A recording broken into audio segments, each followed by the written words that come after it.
à Touba, accompagné des différents services de l'État qui étaient impliqués dans l'organisation du Magal de Touba pour l'édition 2021. Cette réunion avait pour objet de faire l'évaluation des différents engagements pris pour assurer une bonne réussite du Magal à tout point de vue. Et c'est sur instruction de son Excellence, Monsieur le Président de la République, Macky Sall, qui nous a demandé de faire en sorte que toutes les conditions soient réunies pour que le comité d'organisation, qui est à pied d'œuvre depuis plusieurs mois, puisse faire son travail dans les meilleures conditions possibles. Les problèmes que nous avons connus cette année au début de l'hivernage ont amené le président à nous instruire de déclencher le plan Orsec, qui est le plan pour l'organisation des secours. L'épicentre de ces inondations, nous le savons, a concerné principalement la région de Dakar et le nouveau département de Keur Massar, ainsi que la ville sainte de Touba, à travers certains quartiers, notamment Nguélémou, Ngiranen, Keur Niang et Yonoudar. Dès que le phénomène a connu une certaine ampleur, avec le déclenchement du plan Orsec, le chef de l'État a décidé de mettre en place un budget qui serait à même de prendre correctement en charge la problématique. C'est dans ce cadre que l'État a contracté avec une entreprise qui, au jour d'aujourd'hui, a atteint un taux d'exécution de 90% des travaux qui étaient initialement commandés. S'agissant plus spécifiquement des préparatifs du Magal, dans le domaine de la santé, dans le domaine de l'eau, dans le domaine de l'électricité et de l'énergie même de façon plus globale, ainsi que dans bien d'autres domaines, nous avons depuis plus de 2 heures de temps eu des échanges féconds, sincères et fructueux entre les services de l'État et les membres du comité d'organisation. Nous voilà au terme donc de notre séance d'aujourd'hui et on peut noter avec satisfaction que l'essentiel des engagements a été sérieusement pris en charge et le taux d'exécution est plus que satisfaisant. Il nous reste seulement d'ici 1 ou 2 journées à parachever l'ensemble des travaux qui ont été engagés et qui pour l'essentiel ont tous atteint un taux de plus de 90% de réalisation. C'est donc avec satisfaction que j'ai pris part, ou pour ne pas dire que j'ai dirigé les travaux de cette réunion en présence de Serigne Bassirou Mbacké Abdoul Khadr, que je salue. Je lui transmets également les salutations de son Excellence, Monsieur le Président de la République, Macky Sall. Salutations qui lui sont destinées, mais également qui sont destinées à Serigne Mountakha Mbacké, que Dieu lui prête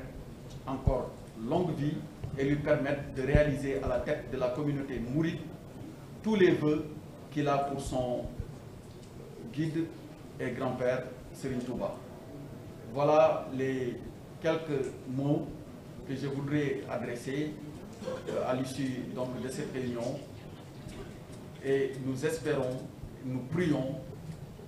que le Magal de cette année soit une belle réussite comme cela a été toujours le cas par le passé.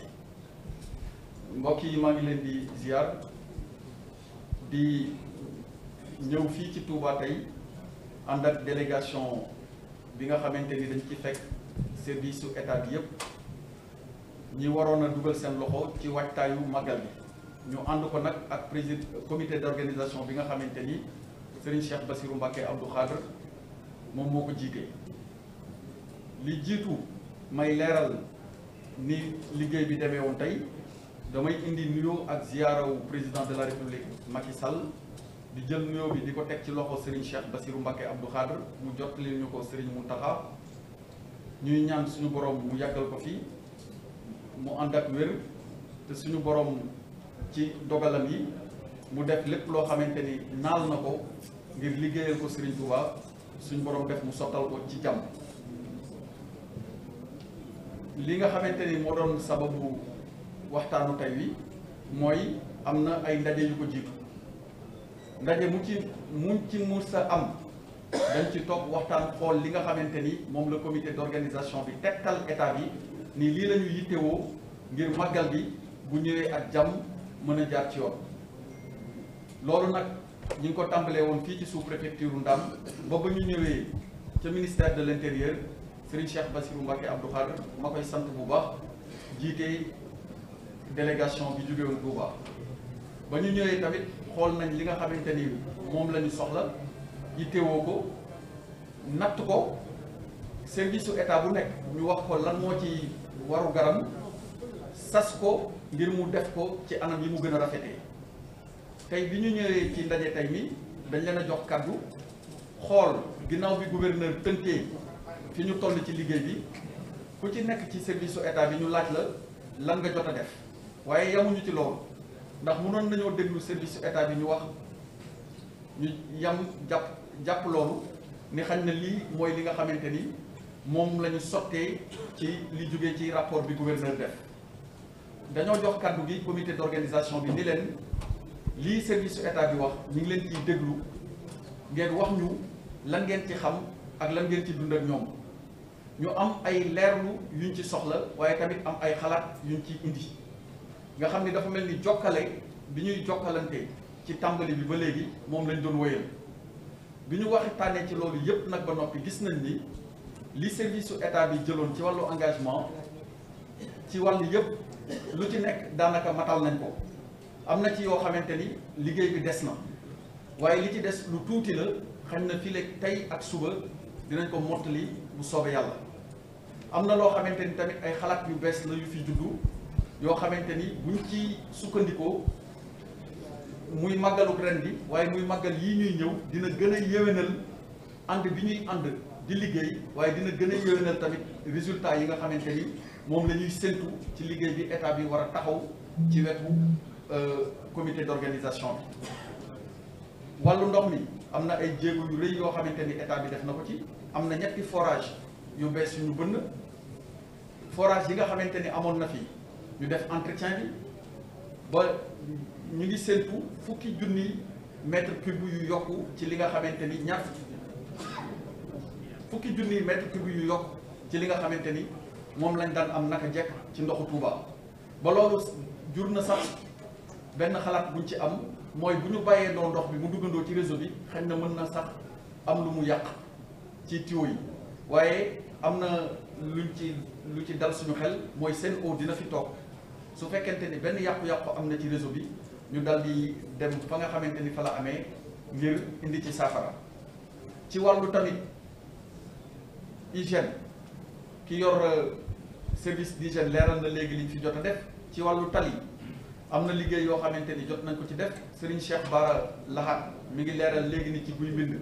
am na luñ fay xaar fekk lu jiitu loolu démb jokkoo naa man ñi ci sama bopp ak xultu wax ak moom téléphone te laata may jokkoo ak moom gouverneur laa jëkk laaj ni ko wàllu tali bi fan lañ ci toll mu ni ma Jannatul Maxwa ak guy mbind moo des ci li nga xamante ni moom lañ war a def. ci suba bi ñuy ñëw ci yoon wi ma woowaat gouverneur laaj ko fan lañ toll ci li desoon ci liggéey bi mu ne ma bu jëmee ci wàllu Jannatul Maxwa dafa nekkoon ci ay pax sakk nañ ko ba defar ko waaye ci guy mbind dafa am ndox mu bari moo xamante ni fi tolloog station bi dafa nekk boobaak léegi ñi ngi koy pompé waaye ndox mi jotu la dem te kenn mënut a defar tali ci kaw ndox léegi man leen kon nañ ko baral moo tax démb bi ma yëgee loolu ma ni nañu dolli fanweeri hydrocureur ak général Seck moo ko tamit nañ fa dellu ay pompe ngir gën a baral liggéey bi ngir fileeg ñaar fan wala lu ko jiitu fii ak suba ñu mën a am résultat boo xam ni dina leen mën a permettre li desoon ci guy mbind te nekk problème au moins ñu am fu ñu mën a jaar ngir coono bañ a am ci ñiy màggal si ak askan wa nga xamante ni ñoo fa dëkkee. bu nekkee ci yeneen wàll yi tamit muy commerce muy élevage muy wàllu électricité bi léemu mi nga xamante ni moo fi représenté Sénélec leeral na ko am na ay yokk yu bëri yu ci am ci wàllu courant bi ci wàllu lampe yi nga xamante ni taal nañ ko ba tax na bi ñu jeexalee waxtaan wi gis nañ ni engagement yi service su état bi jëloon lu ci bari def nañ ko ba daanaka sotti na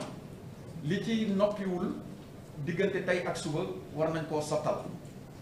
loolu nag bu amee dañ koy sante yàlla waaye tamit exercice bi ñu def nii li ñu def nii tey wàllu transparence la wàllu leeral la ndaxte du doon loo xamante ni dañuy tëju ni caméra yi du ñu nekk ci biir salle bi wala dañuy waxtaan loo xamante ni kenn du ko fekkee wala dañuy ñëw ni def nañ lii te fekk def ñu ko lu mu ci doon dañuy wax ni lii lañ def ñi yor comité d'organisation bi ñu laaj leen lan ngeen ci xalaat li ci jar a joyanti ñu joyanti ko li nga xam ne d'accorduñ ñu ni d'accorduñ li nga xam ne ànd nañu wala ñu gën koo rafetal ñu gën koo rafetal loolu nag ñu ci sant bu baax comité d'organisation bi ci seen lëkkaloo di sant bu baax Serigne Cheikh Bass Abdou Khadr Mbacké di wax ni yal nañu yàlla yóbbu ak jàmm ci màggal gi ba lépp loo xamante ni amoon nañ ko ci njort ci yéene ngir def lu baax yàlla defal ñu ci lu kawe suñu njort ba mu doon màggal yi nga xamante ni day doon màggal yi ñu comité d'organisation ba état bi di bokk di liggéeyaloo ñu am ci lu kawe suñu njort daje ci ak ngërëmu Serigne Touba allahumma salli ala sayyidina Muhammadin wa sallim.